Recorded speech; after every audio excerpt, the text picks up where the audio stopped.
All right, good afternoon. Welcome back from lunch. Studies show that everybody who has a hot lunch tends to rate session speakers better in the afternoon, so I hope you've all had a hot lunch. We're going to actually go through a lot of material in the next 45 minutes. I'm an analyst at Gartner. What I do all day is to talk to a lot of enterprise customers and mid-market customers as well, and some technology companies about what they are doing in the cloud, what they think about doing in the cloud, what they're doing in their data centers, what they're doing with their applications portfolio. Between myself and my team, we take a couple of thousand inquiries a year, 30-minute dialogues with customers, in which we find out their pain points, what's going on that's going well and what isn't.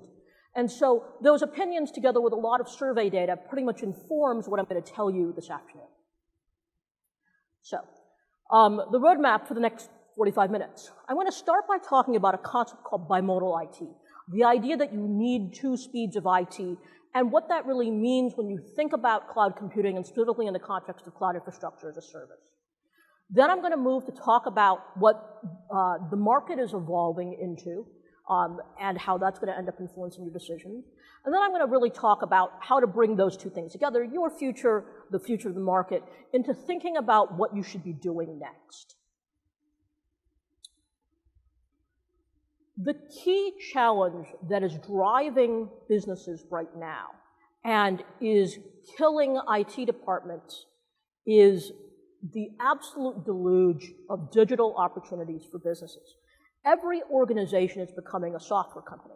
The organizations that are not becoming a software company have a lot of thinking to do about what their competitors are doing that they're not doing that is going to eventually get them into trouble.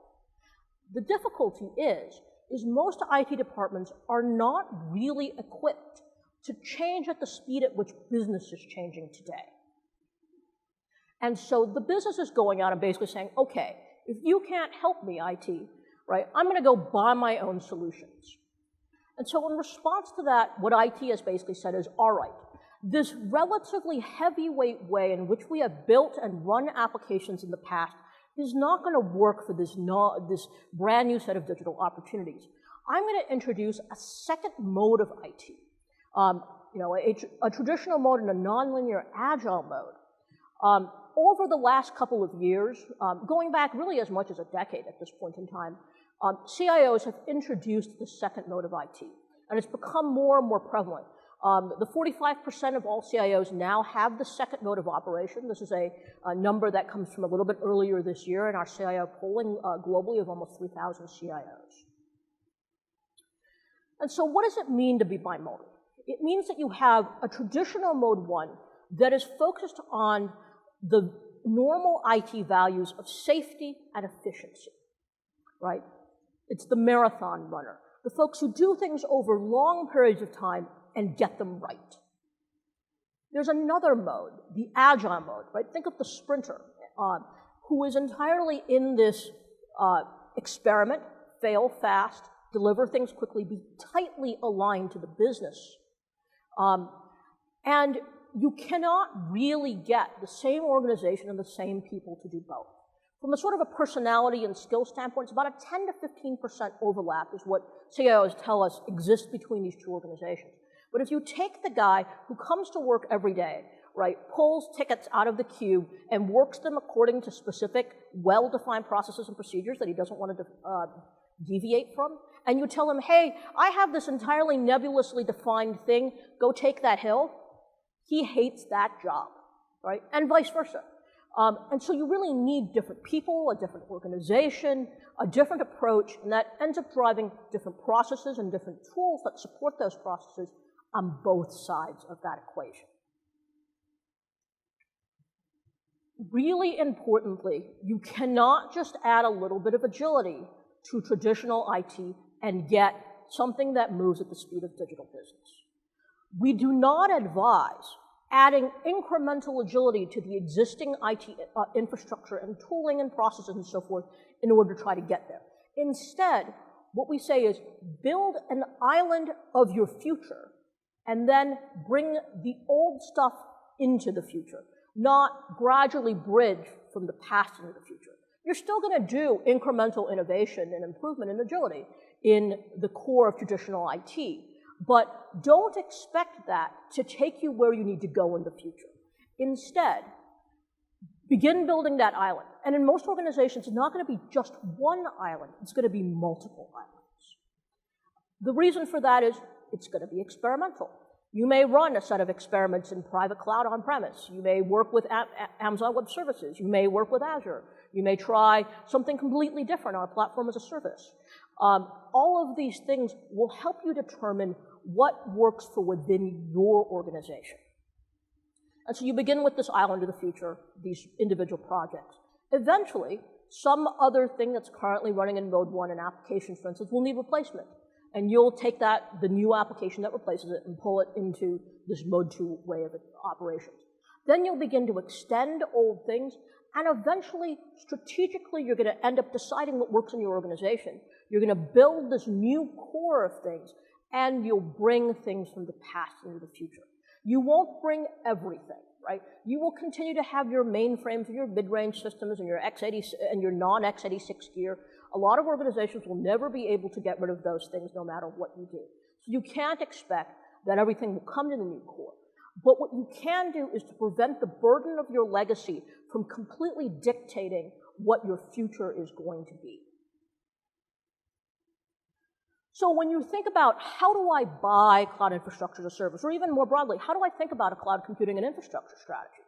You have to think of it bimodally, because the needs and desires of the IT operations team that's in mode 1 is going to be extremely different from the business and developer and DevOps desires that are in that mode 2 of agility, right? In general, mode 1 procurements and thinking are led by the traditional IT operations organization with the cooperation of the traditional sourcing and procurement organization. Often relatively heavyweight, slow, you write a 75-page RFP, you send it to 15 vendors, you read the responses, you conduct a formal evaluation. In mode 2, some enterprise architect's going to go, or developer's going to go out and source things, right? And enterprise architects end up leading broader projects in which you decide strategically on a set of vendors, and then enterprise architecture helps figure out how each project fits with the vendors available or the clouds available. If you listen to IT operations, they will talk a lot about cloud IaaS as a way to drive down costs. That may be legitimate, but it's a completely different story than someone in the mode 2 organization who will say, what I really need is I need to drive developer productivity so I can bring out new business capabilities and iterate them on them much, much faster. In mode 1, the budget tends to come from central IT organization, right? It makes sense to go with IT ops.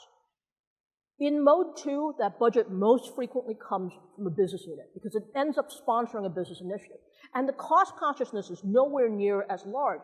Because if you've got a chief marketing officer that says, I've got $100 million to go do a major mobile initiative, they don't care whether you spend $100,000 in infrastructure or $1 million of infrastructure. It's insignificant in the total spend. And so they're not looking for the absolute most optimal way of getting there. They're looking for the fastest way of getting there. And then you'll see a market view. When I talk to IT operations, directors, they tend to say, I'm really looking for a low-cost, commoditized service, right? It's all going to be the same. I want to be able to move my workloads wherever. They're just virtual machines. Who cares, right? An enterprise architect is going to say, I want to empower my developers to do more things, right? And that means I also want to free them of the burden of all of this other stuff that they have to do, the middleware layer, the infrastructure layer, and so forth, so they can concentrate on differentiated application code. And so I want a platform that reduces developer and operations burdens as much as possible. I care about infrastructure as code. I care about the capabilities of the vendors. It's not just a bunch of virtual machines to me. And these needs are really so dissonant that even though you may end up buying the same overall vendor platform for both, you'll probably actually have two teams that manage things in completely different ways and have different requirements. And trying to smash those two things together in the outsourcing deal to end them all is generally going to result in no one being happy. So as you think about this, clearly look at the various requirements you have and figure out, are you really talking about a set of mode 1 requirements or a set of mode 2 requirements? They are different use cases. They should be sourced and thought about separately. So a quick set of guidelines for success to keep in mind for, I think, what makes enterprises successful in the cloud before we go into talking about the market evolution. First, Fast provisioning is not agility. A lot of IT operations organizations fall into the trap of asking developers, would it help you if you could get virtual machines in a couple of hours or a couple of minutes instead of days? Developers answer yes, and the IT operations guys wander off and say happily, awesome, right? They don't ask any other questions about what would help them. And so they end up going on and they end up sourcing clouds or building clouds that don't do anything other than get developers' virtual machines faster. It's not enough. You have to improve developer productivity if you want agility. And as such, this is really not just about infrastructure. And I think it's a hard mindset for people who have been in operations all their lives to look at. Even a lot of CIOs have difficulty with it. This is not about a data center strategy. This is about the entire application stack and how that is built, run, managed, and how everyone works across the development and operations chain, and how they work with the business. And then similarly, if you're just focused upon the operational benefits, you will not get all of the benefits the cloud can deliver you. It's really about improving the entirety of that application lifecycle. And then finally, no matter what you do, infrastructure, platforms, etc., that is not the hard part. People tend not to fail on technical issues. They fail on the organizational issues. Transforming the organization is incredibly hard. If you go back to what I said earlier, 10 to 15% of people bridge that bimodal gap. Only about 10 to 15% of organizations tend to survive this transformation.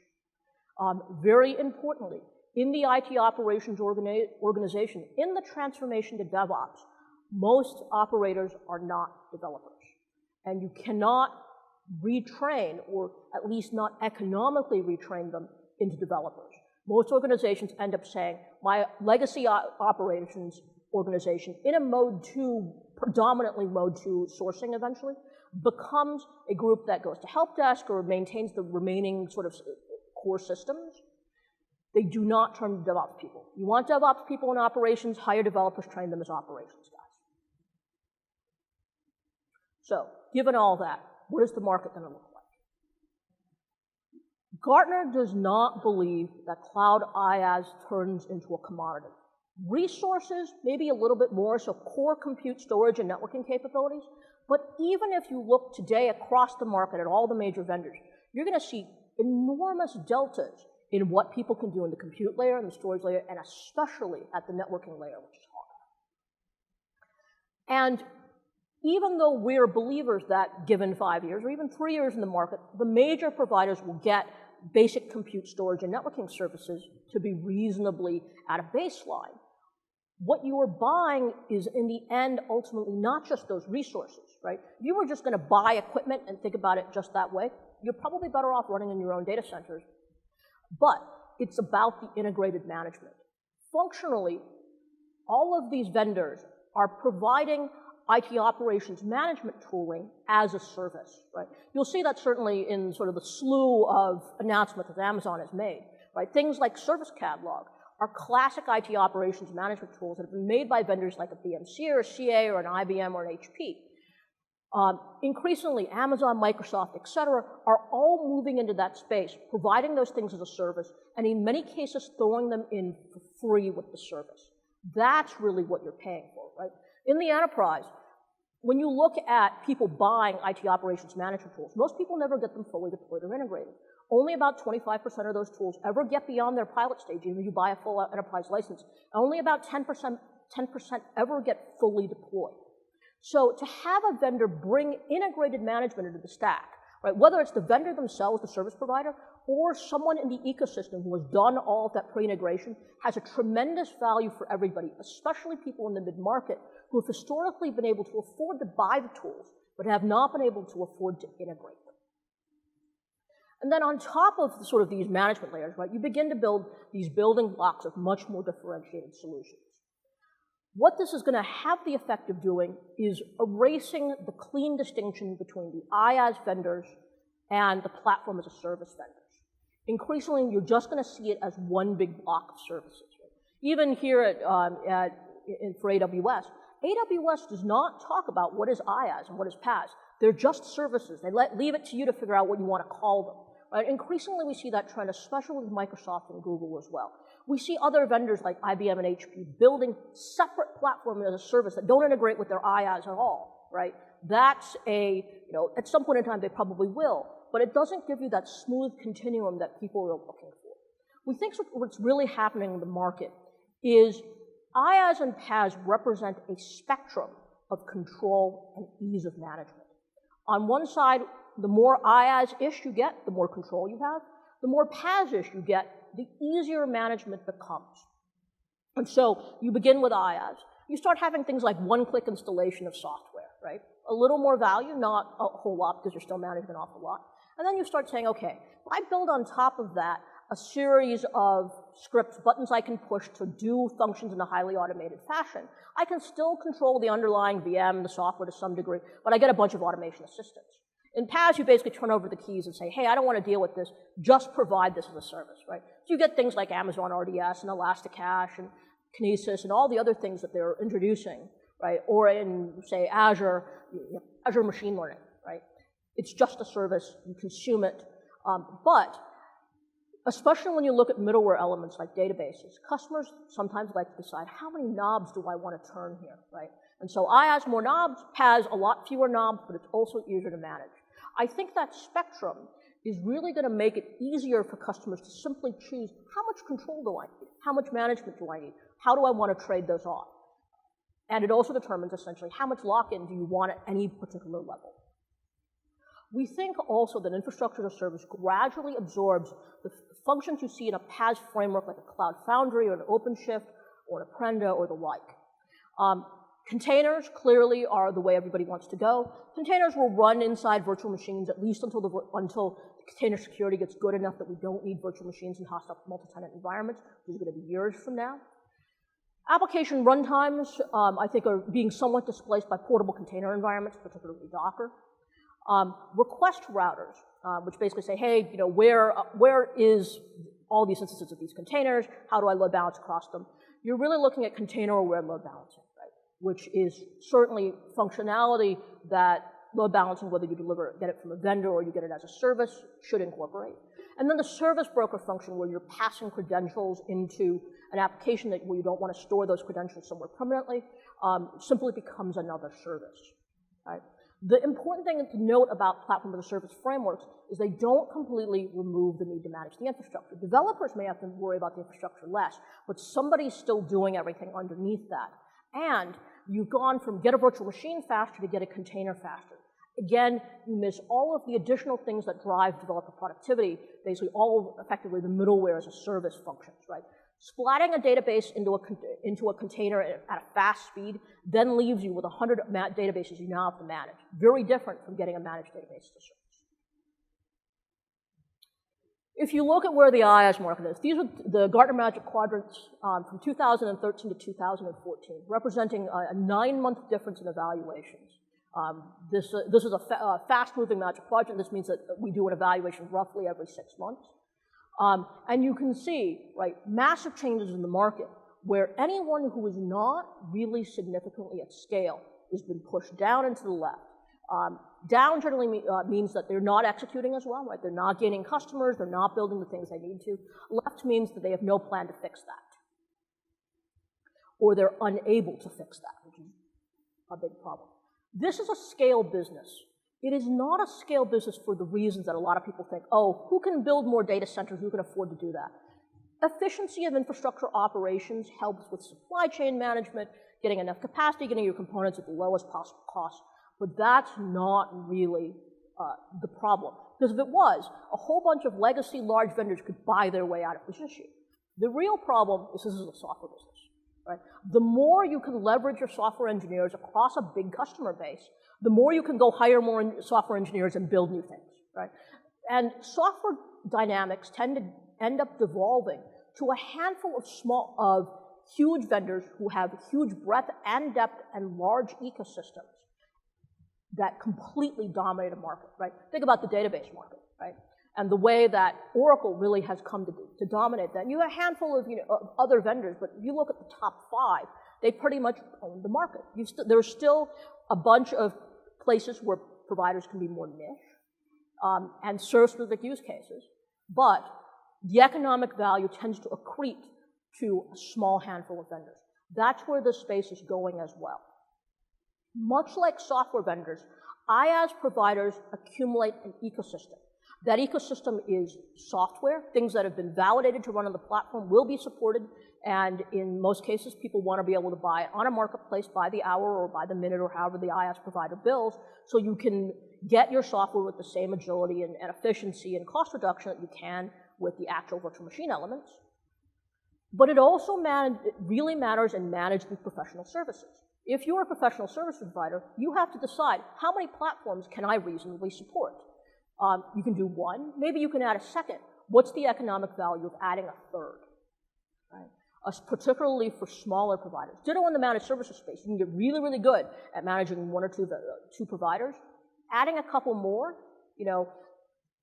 especially when market share is heavily concentrated. If 2 or 3 vendors own 90% market share, what's the value of supporting a fourth provider? Or just telling customers, look, I got 3 guys, they pretty much covered the use cases, pick one of them. And it means that the people who are further behind have more and more difficulty driving the system.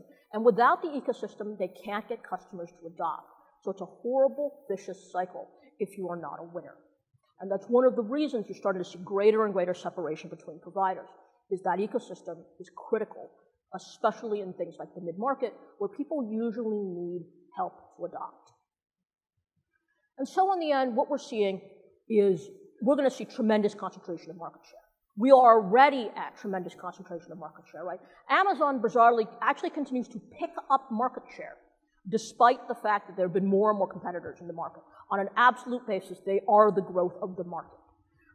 The public number we use for AWS that they originally allowed us to print in the Magic Quadrant was more than 5 times larger than the other 14 providers put together. Amazon's been releasing more stats at this conference. At this point in time, if I look at our virtualization forecast and our server workloads forecast, AWS could very well have exceeded the 10% of all workloads mark at this point, or more than 20% of all virtualization. Right? So that's enormous momentum. And anyone who wants to compete has to think millions, not thousands. And the traditional hosting ecosystem, for instance, has classically thought of thousands, not of millions. And that means you build very different offerings. So you've got a small handful of providers who are highly differentiated, who all have their own perspectives of the world. A lot of niche providers, particularly in smaller geographies, right? And niche providers will say, I'm not going to try to compete and offer this enormous array of services that someone like an Amazon or a Microsoft might offer. I'm going to basically do baseline IaaS for Indonesia, right? And that'll probably work okay right up to the point in time where other vendors start to move into smaller markets. But for the next couple of years, that's certainly a possibility, especially if you start seeing very sort of nationalistic regulation passed about needing to use local providers. But anybody who's in that trap, right, imagine living in a country where they say, you can use a baseline provider that can give you baseline virtual machines, compute and storage in these handful of t-shirt sizes. Your global provider can use AWS or Azure or Google, right? That's not going to be a fun discussion. We think businesses are going to use multiple providers. Everybody's going to choose at least one, and in most cases, at least 2 strategic providers. Those providers will be basically divided more or less by use case. Customers are going to deploy applications to a single provider and then pretty much never move them. Because, yes, you can decide to use IaaS in its most absolute commoditized way possible, right? Don't allow yourself to be locked into anything. Build your own orchestration layer, build all of your own middleware functions and so forth. Congratulations, you've now just locked yourself into your own in-house technology, which you will be basically maintaining for the rest of your career. You don't necessarily want to do that, right? And because you're going to choose providers per use case, and the number of new applications is growing tremendously, you can continue to make decisions about where individual applications are placed. This is not necessarily, I'm choosing a vendor forever and ever. You probably will end up with that, especially if you're looking at a market with 2 to 4 providers. You may not venture very far out of that 2 to 4 provider bucket. But almost everybody goes about signing master services agreements, and then allowing the business to decide what is the right platform for this particular set of applications, right? And this is really important in the bimodal context, because You may decide, hey, my workloads are mostly Windows, except I have these brand new IoT workloads that run on Linux. Great. You may want Azure for all of your legacy Windows and in fact, even new .NET applications, but you may decide that all of the new stuff lives on AWS or in Google or some other vendor. Perfectly okay. Very, very reasonable. Don't get into the trap of deciding one provider has to rule them all. Nor should you get into the trap of thinking all providers need to be compatible. When you do this, you should not think of this like picking a server vendor. You're not. You are picking essentially a middleware platform. You are picking a place in which people are building application platforms that will probably endure for decades, potentially, right? That's the decision you're making. These days applications have a shorter lifespan, but you are thinking about a relationship that is going to last for years. So given all that, what does your future look like? IT has a tendency to think a lot about control. The analogy we use for this is imagine that you are ruling a little fortress in the middle of the woods. There are bears in the woods, but somewhere on the other side of the forest, there are really interesting things, right? And so there is a badly laid path that wanders through this forest. It goes somewhere. You're not entirely certain where. And the business, right, all of your citizenry, looks at that path and thinks, gosh, I wonder what's on the other side of the forest. They promptly wander out and they are eaten by bears, right? And so you say, oh my God, there are bears out there, right? You look at the path and you build a really high chain link fence and electrify it and say, bears keep out, no one go out, right? Or if you do so, here's this path, good luck. But whatever you do, don't go past the fence. And people look at this fence and say, gosh, you made a big effort to put up that fence. There's got to be something awfully interesting on the other side. And they climb the fence. And some of them wander through. Some of them are eaten by bears. Right? And eventually, what you end up deciding, if you're smart, is what we should do is we should widen the path. We should put lots of big lights on that path. We should station park rangers, right, with anti-bear spray and big sticks. And tell people, if you want to get to the other side of the forest, please use this path, right? We will try our best to guide you along this path. But if you really insist on leaving this path, you may be eaten by a bear, and we will not come find your body. But by the way, if you get to the other side and you find something really interesting, please come back and tell us about it. And eventually you end up with a really nice path. People will still wander off the path sometimes, and you can't control it, and you should not, in most unregulated industries, actually try to control it. What you're trying to do is to build a nice path. So we really emphasize that this is not about control. And IT organizations classically, right, want control because they know that they're going to take the blame. Right? And if they're going to take the blame, they darn well want to be able to control the circumstances that comes down. So it also requires the business to recognize what risks they're taking, and the IT organization to get good at communicating what are the risks of going off this path, but also being responsible for when you're on the path, life should be pretty good. So in that context, right, thinking about what you're going to do next, as you plan, recognize that not everything can or should be cloud. We've fallen into the trap, both between vendors and users, of thinking cloud good, everything else bad. That isn't the case. There are a lot of things for which cloud computing is not the right answer, right?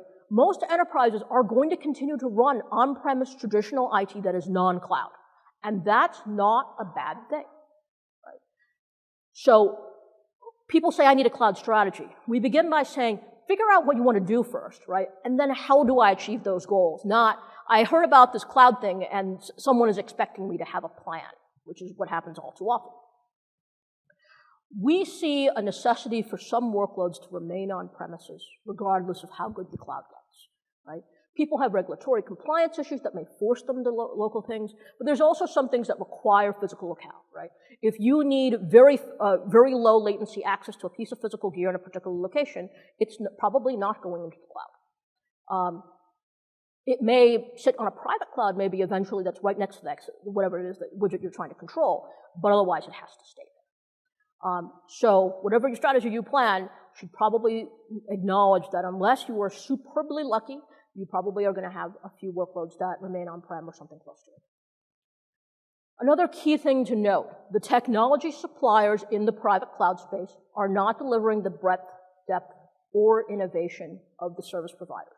There are a bunch of reasons for that, right? First, if you're a technology vendor, you sell a cloud management platform, you're a BMC or someone like an OpenStack, you have to make that software work with every known configuration of hardware.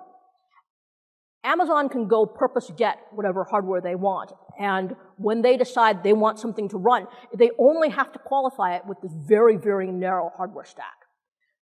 Technology vendors have to do that. They have to validate with partners. They have to do testing. They have to prep the channel. They have a ton of things they can do before they can release, and so they have 12 to 18-month release trains. Right? And then add to that 12 to 18-month release train. If you're a service provider, you're dependent about that release train. It's going to take you another 6 to 12 months to actually adopt it, and then you got to get customers to adopt it. So service providers can easily run 2 to 3 years behind market, and so can anyone who is building a private cloud internally. And that's assuming that you can upgrade relatively quickly. Right? A lot of customers say, awesome, I built a private cloud, it's taken me the 18 to 24 month average. Right? Great. When's the next time you upgrade that? Ooh, that's not so much fun, right? So that is a major issue. The second thing is, this is really going beyond just infrastructure. And it's pushing into developer services as well. And so the same thing goes for that, is how fast can people evolve middleware platforms? And then what is it going to look like when you try to implement that middleware platform on premise, right? In many cases, you've had 10, 20 years to try to make those things scale, but good luck building Amazon Aurora, right? And similarly, for other technology vendors, if you look at Microsoft, for instance, it is really significant that Microsoft's Azure releases are not the main Windows releases, right? Technology is built in Azure, and it's driven back into Windows Server, and they collaborate, right? But still, they are not expecting that the pace of Azure is the pace of on-prem Microsoft technologies, right? And Microsoft spent a good 6 years taking all of the on-prem software that they were building and saying, we need to rebuild this software for the cloud, scale down from the cloud to an enterprise implementation, not try to take enterprise software and somehow scale it up for the cloud. So this is one of the big issues that big enterprise vendors like IBM and Oracle are facing. They have software, for the most part, that has been written for the enterprise on-prem. Turning that around and making that available as a cloud-scale service, completely different set of issues. And then finally, internal IT operations and the speed at which IT operations can move, right? How fast can a team update, innovate, reduce costs, et cetera? A very common issue in private cloud right now is you build a private cloud, you take 18 to 24 months, typically initial investment 2 to 3 million. And you say, that is my cost for the next 3 years. It's not going to decline. When Google drove price drops of 35% earlier this year, and then Amazon and Microsoft followed suit, we got a rash of calls from customers who had talked to us relatively recently about the build versus buy decision. They said, boy, Google's announced that they're going to drop prices 35% every year, right? And I think I can be cost competitive with today's prices. But these are my prices for the next 3 years, right? Year 1, I may look okay. Year 2, not going to be such a fun conversation with my CFO. Year 3, I'm going to look like an idiot, right?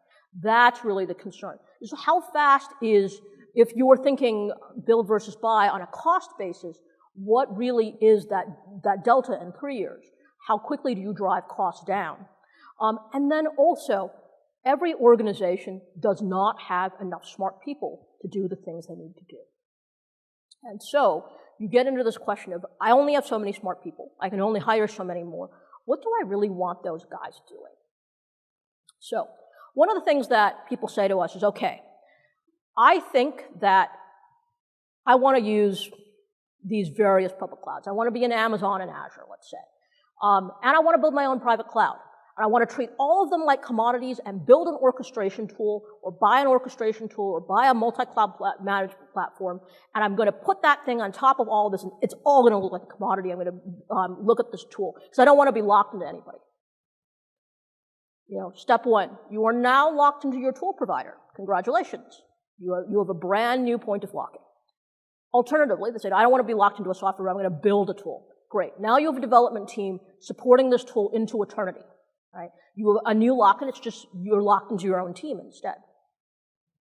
And you have the problem if you've treated all these providers like commodities. When you treat them like commodities, you are at the lowest common denominator. We find essentially that problem number one, you deploy one of these multi-cloud management tools, the world is great until the day someone comes to you and says, hey, I'd like to adopt Amazon Redshift. Great. Tool doesn't manage that. It's not a commodity, right? And IT operations guys love orchestration tools like this because it allows them to maintain one central point of control. The problem is it prevents developers from using the APIs in most cases. And second, it prevents developers from adopting all of the services that actually make these clouds valuable. So, one tool to rule them all is not necessarily a great idea. The other thing is, a lot of times these tool sourcings are basically thought of from IT operations, right? They say, hey, I have VMware on-prem, right? Or I have Hyper-V on-prem or the like, and I want to have one tool that manages in cloud or out of cloud, and I want hybrid infrastructure management no matter where the stuff lives, right? But again, that is an IT operations story. It's typically mode 1 traditional IT, not developer-oriented mode 2, right? You want a bimodal hybrid IT portfolio, which is probably going to mean that you have different management tools on each side. You're not going to find something that has great lockdown ITIL-oriented processes and something that's a great DevOps tool. They don't coexist, right? You can try to find things that kind of mash the two things together. What you're going to get is a solution that everybody doesn't like, right? So again, in that middle, not good for anybody. The other interesting problem is that all of the major cloud vendors are introducing their own native management on top of the platform, right? This is especially true in the case of Microsoft, who's already a management vendor. But you're certainly seeing it in sort of the direction that both Amazon and Google are going. And so if the cloud provider is providing you a lot of pre-integrated management tools, and they have ecosystems that fill in all of the gaps, again in a pre-integrated fashion, if you're buying, what is the value of buying a multi-cloud tool? Right? It's the same reason most people who have multiple hypervisors on-prem don't say, I'm buying one tool that manages both VMware and Hyper-V. Right? They say, I have a Microsoft stack and I have a VMware stack. I have best-of-breed tools on both sides. Absolutely the same thing is true here. You're going to be multi-cloud, use a best-of-breed stack for every differentiated cloud that you're using. Right? You've got a whole bunch of VMware providers that are basically just renting you virtualization. Great. Use a VMware-centric tool for all of those. Right? But don't also try to make that VMware-oriented tool manage AWS or vice versa. Right? There's no point to it. The native management is going to be really where it's at. You are going to want some unified tooling, right? Financial management is a good example. A lot of people are going to want a centralized compliance portal, right? You will want to be able to federate your identities across these providers. There are a lot of places where there's commonalities in the broader management infrastructure that's not about how do I manage these resources or how do I manage these applications. These are really more the business management functions. It makes a lot of sense to do unified tooling in that context. So if you're building it yourself, right, which you may still want to do, a lot of organizations feel that there are places where they need and should build a private cloud, make sure that it fits into a niche, right? It's actually competitive against whatever else it is the organization's doing. One of the things that we find is very common, 80% of private clouds built by our clients fail. The reason for that is it's not technology. They build a cloud and no one wants to use it. The developers are off sitting in a public cloud, and the traditional IT workloads are sitting on just on-prem virtualization. So who's using this cloud? So you have to have a real reason for this to exist. If that reason is, I'm going to tell my developers, engineers, scientists, whatever, they can't use a public cloud, unless you're really regulated, and that is truly an impossibility, you can expect the next time the business has an issue where they want to get something faster and you are saying it's not going to be as fast as like you could build in the public cloud, that's going to go away. And that's really what's happening now. You have to remain cost competitive. And if you're going to do this, there's a strong reason to really consider to do platform as a service rather than infrastructure as a service. You'll deliver somewhat more value. But again, you're going to expect that you have to be fully competitive against the public cloud offerings unless there are regulatory or other security reasons that prevent you and prevent developers from actually using those public services. People do succeed with private clouds, right? 20% of people do succeed. But they end up really listening to what developers want and building that, right? They build something that is a compelling environment. Developers like to take the path of least resistance, right? So if it's really easy, really fast, really productive to deploy it in a private cloud rather than the public cloud, they will do that. But very few organizations end up really being able to be competitive. And as you see the pace of this market accelerate forward, right? If you look at Amazon, Microsoft, and Google, they're all squarely targeting how do I make developers more productive?